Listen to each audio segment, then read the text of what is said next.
The black woman froze when the cowboy dropped a silver badge onto her porch, but that wasn't what made her send him away. A soaked handkerchief slipped from Eliza's fingers as thunder rolled across Red Sage Valley.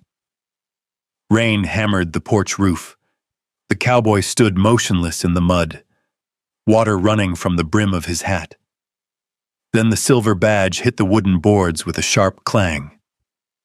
Somewhere behind the house, a gate banged open in the wind. Eliza took one step back, her voice barely above a whisper, and the look on Wyatt's face changed. If this story pulls you in, let us know where you're watching from. The stone struck the window just after midnight. Glass scattered across the kitchen floor of Juniper Ridge Ranch, skidding beneath the table where Eliza Monroe had been sorting feed receipts by lantern light. The flame jumped inside the glass chimney. Outside, the wind moved through the red pines that lined the ridge above the house. Eliza did not scream. She set down her pencil, reached for the Winchester resting beside the door, and stepped onto the porch. The October night was cold enough to sting her cheeks. Nothing moved. No horse, no rider. Only the distant creak of the ranch gate and the whisper of dry grass rolling across Red Sage Valley. Then she spotted the rock. A folded piece of paper had been tied around it with twine. She untied it slowly. The message contained only 4 words. Sell before winter comes. Eliza read it once, then again. She folded the paper neatly and slipped it into her pocket. By morning, she was already repairing the broken window herself. The hammer rose and fell in a steady rhythm. The smell of fresh-cut pine mixed with coffee drifting from the stovetop. A wagon road wound past the ranch toward Dry River several miles away. Most mornings, nobody traveled it. That morning, a rider appeared. Eliza noticed him long before he reached the gate. Tall, broad-shouldered, a dark hat pulled low against the sun. His horse moved at an easy pace, neither hurried nor tired. When he reached the entrance, he stopped and removed his hat. Morning, ma'am. His voice carried the rough edge of long trails and cold mornings. Eliza rested the hammer against her shoulder. Can I help you? I'm looking for work. She studied him. His coat was dusty but well cared for. His saddle showed years of use. Nothing about him looked careless. Not hiring. The man nodded once. Fair enough. That should have ended the conversation. Instead, his eyes drifted toward the eastern pasture. You still keeping horses in the lower canyon? Eliza stiffened. How would you know that? The stranger glanced toward the ridge. Tracks. Then he tipped his hat and rode away. The answer bothered her long after he disappeared. Few people knew about the lower canyon. Even fewer knew she used it for horses. Near noon, trouble arrived.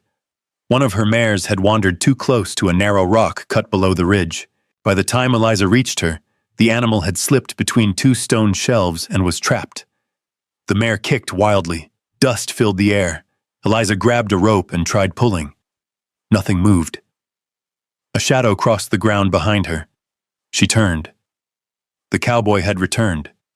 Without a word, he dismounted.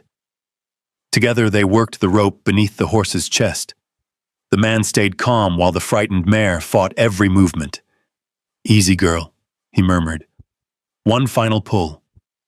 The mare scrambled free. Breathing hard, she bolted toward open ground. Eliza brushed dirt from her skirt. You came back. The cowboy shrugged. Seemed like she needed help. You always ride around rescuing other people's horses? A faint smile appeared. Only the stubborn ones. For the first time, she almost smiled back. Almost. What's your name? She asked. Wyatt Brooks. The name felt familiar, like something she had heard years ago in cattle towns and trail camps. Before she could ask more, he climbed back into the saddle. Good afternoon, Miss Monroe. Eliza frowned. She had never told him her name. By sunset, the question still lingered in her mind. The valley turned gold beneath the fading light. Smoke rose from her chimney. Coyotes called somewhere beyond the northern ridge. When Eliza stepped onto the porch after supper, she looked toward the hills and froze. A small campfire burned less than half a mile away. Beside it sat Wyatt Brooks, not leaving, not moving on, just waiting. Then something else caught her eye. Far beyond Wyatt's camp, 3 riders stood motionless on a distant rise, watching Juniper Ridge Ranch, watching her. And as darkness settled over Red Sage Valley, none of them rode away. Eliza remained on the porch until the cold finally pushed through her coat. The 3 riders stood on the distant ridge like fence posts driven into the earth, too far away to identify, too still to ignore. When she glanced toward Wyatt's campfire again, she found him looking in the same direction. He had seen them too. The next morning arrived gray and windy. Eliza stepped outside carrying a bucket of feed. Frost coated the water trough beside the barn. Her breath drifted white through the air. Wyatt was already working. No one had hired him. Yet there he was replacing a broken board near the cattle pen. He stopped hammering when he noticed her. "You'll wear yourself out doing work nobody asked for." "Been accused of worse," he said. She tried not to smile. Tried. By noon, Amos Reed arrived in his wagon carrying a sack of oats and a crate of supplies from Dry River.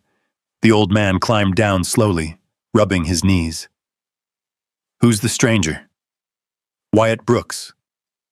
Amos studied him. The name clearly meant something. Trail boss Wyatt Brooks? Wyatt nodded. Amos let out a low whistle. "Heard stories about you all the way up in Montana." Wyatt shrugged. Stories usually grow taller than the people in them. For the next several days, he stayed. Every morning Eliza expected him to leave. Every morning he was still there. He repaired a loose stall door, replaced a damaged fence post near the creek, helped a lame horse put weight back on its injured leg. He never bragged, never explained, never asked questions about her life. That was what surprised Eliza most. Most people wanted explanations. Why she lived alone, why she never married, why she stayed at Juniper Ridge when easier lives existed elsewhere. Wyatt asked none of it. Sometimes he worked an entire afternoon without speaking more than 10 words. Strangely, that made him easier to trust. A week later, they rode into Dry River for supplies. The town sat beside a dusty bend in the wagon road, its wooden storefronts weathered by years of wind and sun. The general store bell jingled as they entered. Conversation slowed. People noticed them. Eliza was used to that. What she wasn't used to was seeing people stare at Wyatt standing beside her. By lunchtime, whispers followed them through town. At the feed store, at the blacksmith, even outside the post office. By evening, the rumors had already begun. A woman carrying coffee out of the diner stared openly. 2 ranch hands stopped talking when Eliza walked past. Across the street, Evelyn Crow watched from the window of her father's office. Elegant gloves, expensive coat, a smile that never quite reached her eyes. She watched Wyatt longer than she watched Eliza. That bothered Eliza more than she wanted to admit. They finished their errands and stopped at the saloon before heading home. Amos wanted supper. The dining room smelled of beef stew and fresh bread. A piano played quietly in the corner. For a while, everything felt normal. Then one of Vernon Crow's men entered. A heavy-set ranch hand named Curtis Dale. The moment he spotted Wyatt, his expression hardened. "Well," Curtis said, "didn't expect to find you here." Wyatt set down his coffee cup. Neither man smiled. Neither offered a handshake. Something old passed between them, something unfinished. Curtis stepped closer. "You should have kept riding, and you should have learned when to mind your business." The room grew quiet. Chairs stopped moving. The piano player stopped playing. Curtis reached for Wyatt's shoulder. What happened next lasted only seconds. A chair scraped. A table rattled. Curtis stumbled backward into an empty seat. No punches. No dramatic scene. Just enough to make the point. Sheriff Nolan Pierce said, sitting near the window, lowered his newspaper. That's enough. The matter ended there. But Eliza noticed something. Wyatt looked less angry than disappointed, as though he'd hoped never to see Curtis again. The ride home happened mostly in silence. The sky glowed orange behind the mountains. The horses moved at an easy pace. That night Amos stayed for supper. A stew pot simmered on the stove. Rain tapped softly against the kitchen window. The old man told stories about his late wife, stories he had told before, yet somehow they felt new in the warm kitchen light. Eliza laughed harder than she had in months, maybe years. The sound surprised even her. Amos pointed his spoon toward Wyatt. How about you? Ever been married? Wyatt shook his head. No.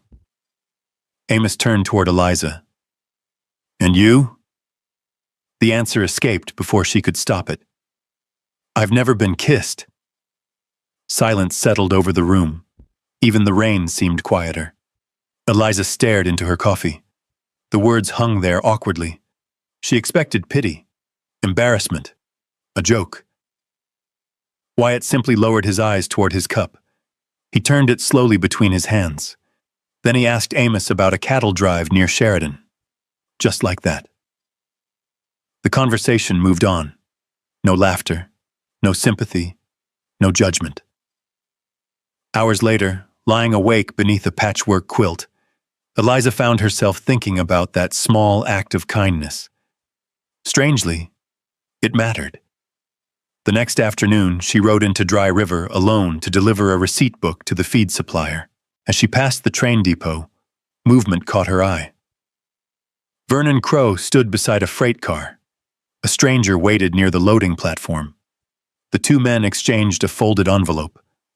Then Vernon handed him money, not a small amount. Enough bills to notice even from a distance. The stranger tucked the money into his coat and quickly boarded the train. Vernon glanced around. For a second, his eyes swept across the station yard. Eliza pulled her horse behind a water wagon before he could spot her. When she looked again, Vernon was gone. Only the departing train remained. Its whistle echoed across the valley. And for the first time, Eliza began to wonder whether the threats against Juniper Ridge were part of something much larger than a broken window and a note tied to a stone. November arrived with colder mornings.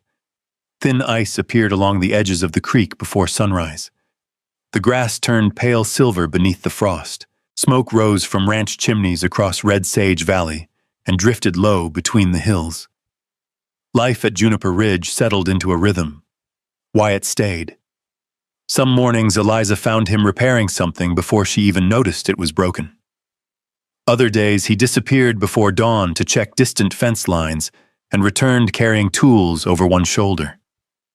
Neither of them talked much, yet the silence between them had changed. It no longer felt empty. One afternoon, they rode together across the north pasture to check a small herd grazing near the ridge. The sky stretched blue and endless above them. For several miles, neither spoke. Then Wyatt pointed toward a line of clouds gathering over the mountains. Snow. Eliza glanced up. Too early. Still coming. 2 days later, the first storm arrived. Not a blizzard. Just enough snow to dust the rooftops white. They spent the morning securing feed barrels and covering haystacks. At one point, a canvas tarp slipped loose in the wind. Eliza climbed onto a ladder beside the storage shed. The ladder shifted unexpectedly. Before she could lose her balance completely, a hand steadied the frame. Wyatt. Nothing more. No dramatic rescue. No lecture. He simply held the ladder until she climbed down. Thank you, she said. He nodded. Anytime. The word lingered longer than it should have. As winter crept closer, trouble returned. One morning, the main water line feeding the livestock troughs had been damaged. 2 days later, someone cut a section of fencing along the south pasture. The repairs cost money. Time. Energy. Amos muttered darkly while replacing posts. This isn't weather. No, Eliza said quietly. It isn't. Then came another blow. One of the ranch hands hired for seasonal work quit without warning. Then another. Both claimed they had found better jobs elsewhere. Neither would look her in the eye when leaving. Someone was pushing people away from Juniper Ridge. The question was who and why. Late one evening, Eliza stood on the porch wrapped in a wool coat. The valley lay quiet beneath moonlight. She heard hoofbeats, a familiar rhythm now. Wyatt returned from town carrying a small paper parcel. He handed it to her without explanation. Inside sat a pair of leather work gloves. New, strong stitching, the exact size she wore. Eliza looked up. You didn't have to. I know. That was all. No speech, no expectation, just a simple gift. After he walked away, she remained on the porch, holding the gloves long after the cold should have driven her inside. For the first time in years, she found herself listening for one particular horse whenever evening approached. Waiting. Though she never admitted it. The attack came 3 nights later. The smell woke her first. Smoke. Heavy. Wrong. Eliza threw aside her blanket and rushed outside. Orange light flashed against the darkness. The hay barn was burning. Flames climbed the dry timbers, throwing sparks high into the night sky. Horses screamed inside nearby corrals. Men shouted. Amos ran from the bunkhouse carrying buckets. The wind pushed the fire harder, faster. Everything happened at once. Eliza sprinted toward the barn. A frightened horse had broken loose inside one of the adjoining pens. Without thinking, she ran through the gate. Eliza! Wyatt's voice followed behind her. The horse kicked wildly against the rails. Smoke rolled through the structure. She managed to free the animal. Then part of the roof collapsed near the entrance. Not on her. Close enough. Suddenly the way out wasn't clear anymore. The heat grew unbearable. For one brief moment she understood how quickly everything could disappear. Then Wyatt appeared through the smoke. He reached her. No hesitation. No wasted words. Just a firm grip on her arm. Together they moved through the haze and out into the cold night air. The moment they cleared the gate, part of the structure gave way behind them. The barn could not be saved. Everyone knew it, so they focused on protecting what remained. By dawn, the fire was finally out. Black smoke drifted across the valley. Ash covered the ground like dirty snow. Eliza sat on an overturned water trough staring at the ruins. Her coat smelled of smoke. Her hands shook slightly from exhaustion. Wyatt lowered himself beside her. For several minutes, neither spoke. The silence felt different now. Gentler. Closer. You all right? He finally asked. She nodded. After a moment she added, You came back for me. His eyes remained on the smoldering barn. Of course I did. Simple words. Yet they settled deep. Far deeper than either of them intended. Across the yard, Sheriff Nolan Pierce arrived shortly after sunrise. He studied the remains carefully, walked the perimeter, examined the ground near the fence line. Then he crouched beside a set of tracks half hidden beneath mud and ash. His expression changed. When he stood again, his voice was quiet. This wasn't an accident. Amos stopped carrying water. Eliza looked up sharply. Nolan nodded. Someone started this. The wind moved through the ruined beams. No one spoke. That night, sleep refused to come. Near midnight, Eliza stepped outside. The ranch lay silent beneath a sky full of stars. Then she noticed light inside the storage shed. A lantern. She moved closer, carefully. The door stood slightly open. Inside, Wyatt knelt beside a metal bucket. Papers burned inside the flames. Documents, old ones. Several carried official seals stamped in dark ink. Federal seals. Eliza froze. Wyatt stared into the fire as another page curled black and disappeared. For the first time since he arrived at Juniper Ridge, she realized there were parts of Wyatt Brooks she knew absolutely nothing about, and whatever secrets he carried were now burning to ashes before her eyes. Eliza stepped back from the shed before he could see her. The cold night air felt sharper than before. She returned to the house without making a sound and sat beside the dark kitchen window until dawn. The image stayed with her. The federal seals, the careful way Wyatt had fed the papers into the flames, the expression on his face. Not fear, not regret. Something heavier. The following days passed beneath gray skies. Winter settled deeper into Red Sage Valley. A freezing rain swept through the hills and turned the roads into mud. Wagons moved slowly. Ranch work became harder. Yet the distance between Eliza and Wyatt became harder still. Nothing had happened. No argument. No accusation. But she watched him differently now, and Wyatt noticed. One morning he handed her a repaired ledger that had lost its binding. She thanked him. Nothing more. Another afternoon he asked if she wanted help moving feed barrels before a storm. She answered with a simple nod. The warmth that had quietly grown between them seemed trapped behind something neither knew how to cross. Amos noticed it first. "You two sound like strangers again." Neither answered. A week later, Sheriff Nolan arrived just before sunset. His horse was muddy from a long ride. He carried a leather satchel tucked beneath his arm. "I need to speak with Wyatt." Something in his voice made Eliza put down the coffee pot. The two men walked toward the barn. They thought no one could hear. They were wrong. The wind carried enough. Too dangerous now. Crow knows. Territorial office wants action. Can't stay undercover much longer. Eliza froze. Undercover. The word landed harder than she expected. That night a storm rolled across the valley. Rain hammered the roof. Lightning flashed beyond the windows. Sleep never came. Just after midnight, she saw Wyatt saddle his horse. He thought everyone was asleep. Eliza followed. The rain soaked through her coat before she reached the ridge road. Far ahead, Wyatt stopped near an abandoned line shack used by ranchers during winter drives. A lantern glowed inside. Another rider waited there.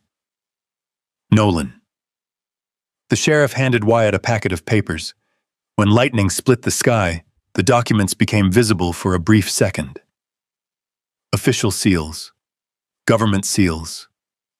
Exactly like the ones she had seen burning. Eliza stepped forward. A loose rock shifted beneath her boot.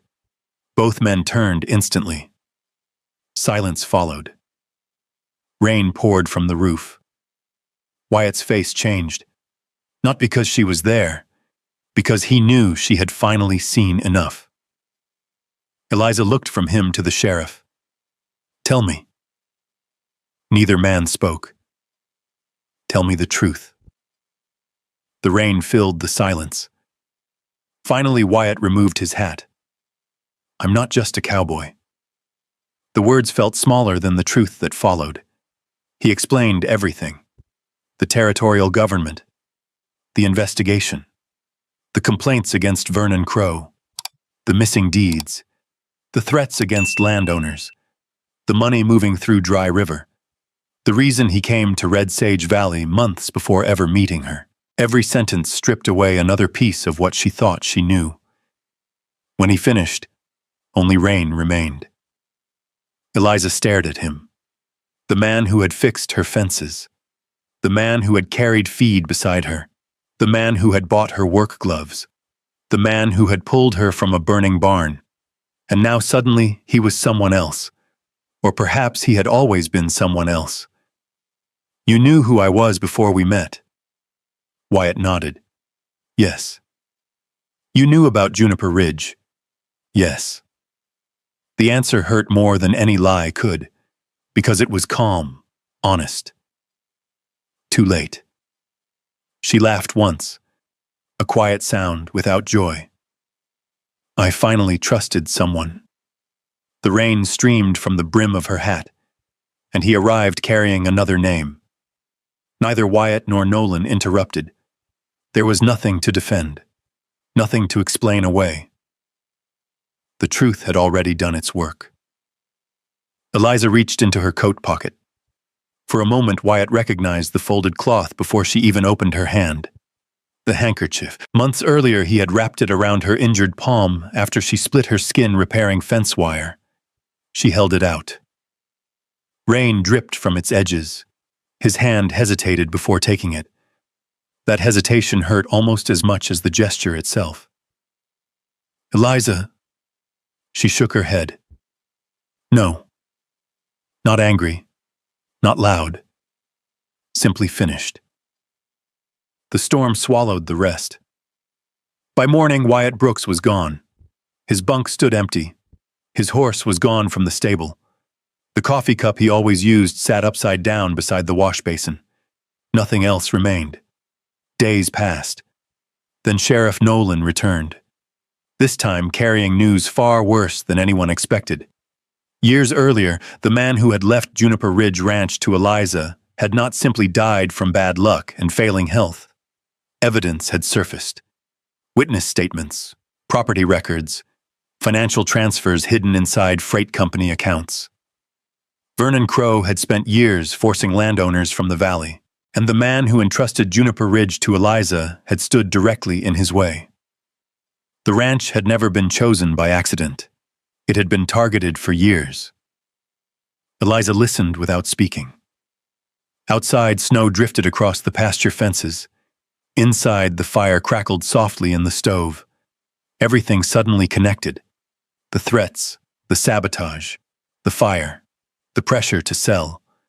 The valley had been part of a much larger plan all along. That evening, she stood alone on the porch. The winter sky glowed pale above the mountains. Far to the east, beyond Dry River, beyond the rail lines and freight roads, Wyatt Brooks rode toward a larger town where Vernon Crow waited. Toward answers. Toward danger. And perhaps toward a fight he might not return from. The snow continued falling long after darkness covered Red Sage Valley. But for the first time since he left, Eliza found herself staring down the empty road, wondering whether she wanted him to come back, or whether it was already too late. Winter passed slowly across Red Sage Valley. Snow gathered along fence lines and drifted against the barn walls. The burned remains of the hay barn were cleared away piece by piece. New posts went up. Fresh lumber arrived from Dry River. Life continued, at least from the outside. Every morning, Eliza carried coffee onto the porch and watched the valley wake beneath the pale Wyoming sky. Every evening, she locked the front door and told herself she no longer expected to hear hoofbeats coming up the road. She never quite believed it. Then spring arrived. The creek began running strong again. Green pushed through the earth where ash had once settled. Wildflowers appeared beside the wagon trail.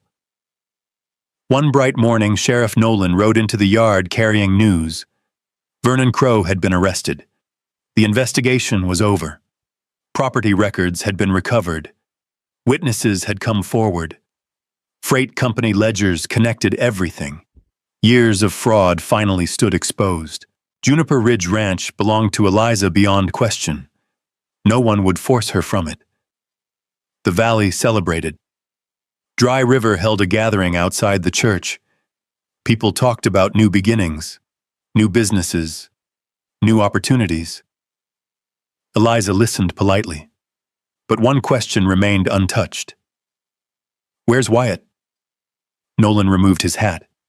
He finished his work. "And?" The sheriff hesitated. "He's in Cheyenne." That night she sat alone on the porch long after sunset. The rocking chair creaked softly beneath her.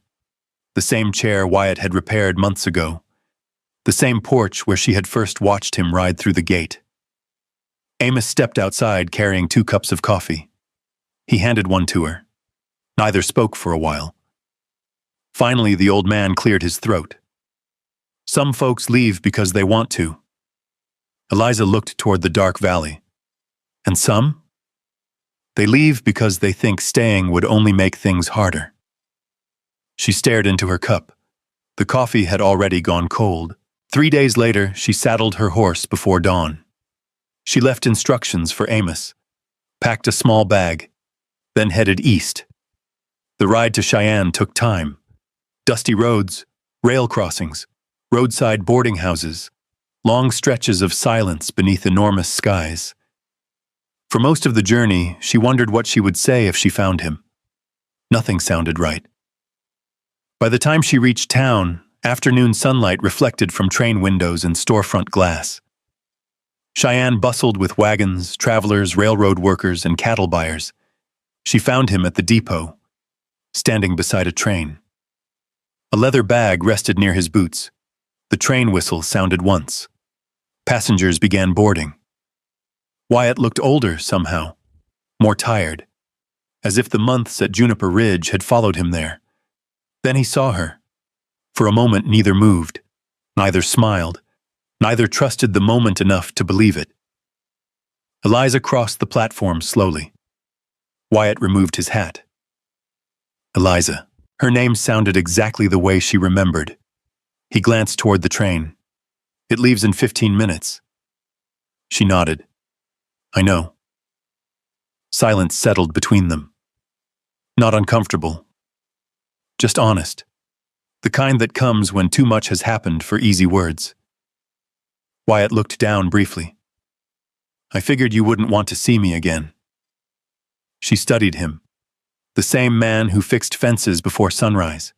The same man who stood beside her in smoke and snow. The same man who had lied. And the same man who had stayed when everyone else walked away. The train whistle sounded again. Passengers hurried past them. Still, she said nothing. Then finally, she looked him in the eye. You knocked once. Wyatt froze. A faint smile touched her lips. I figured I'd answer this time. For the first time in months, something softened in his face. Not relief, something deeper, something quieter. He set down the travel bag. The train left without him. 1 year later, Juniper Ridge looked different. A new barn stood where the old one had burned. Fresh paint covered the ranch house. The fences stretched strong across the hills. Amos had built a small cabin near the creek. Sheriff Nolan stopped by often enough to be considered family, and Wyatt Brooks never left again. Autumn returned to Red Sage Valley. Golden grass rolled beneath the wind. The porch glowed amber in the evening light. Eliza stood near the railing watching the sunset spill across the valley. Behind her, the screen door opened. Wyatt stepped outside carrying 2 cups of coffee. He handed one to her. Their fingers brushed. A simple thing. Still enough to make her smile. For a while they watched the horizon together. The same horizon that had once separated them. Finally, Eliza turned toward him. You remember what I told you that night? Wyatt smiled. About never being kissed? She nodded. The breeze lifted a strand of hair across her cheek. Somewhere in the distance, a horse bell rang softly. Eliza stepped closer, placed her hand against his face. Warm, familiar, home. Not anymore. Then she kissed him. No crowd, no music, no grand speech.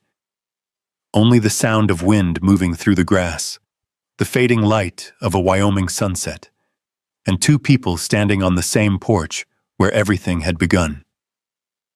Below them, Red Sage Valley stretched wide and peaceful. The threats were gone. The secrets were finished. The waiting was over. For the first time in a very long while, Juniper Ridge was not simply a place to survive. It was a place to belong. And this time, neither of them intended to leave. As the sun slipped behind the Wyoming hills and the wind carried the smell of dry grass across Red Sage Valley, it felt like the land itself had finally exhaled.